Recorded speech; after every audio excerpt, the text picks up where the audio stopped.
Daddy. Ano ba yan? Mm, Ano yan? Venus flytrap.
Bugs and insects and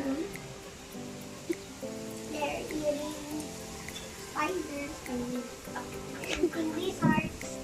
They're eating lizard. It's a week after we unboxed this Venus flytrap. As you can see, we have it under a grow light. So it's 6,500K light, 15 watts, and it's just an assistance to the sunlight that it receives.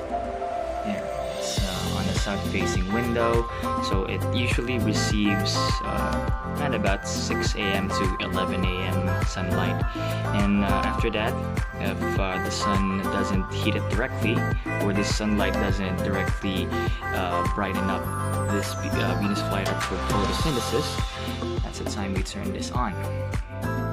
That's just it. Very cool plant.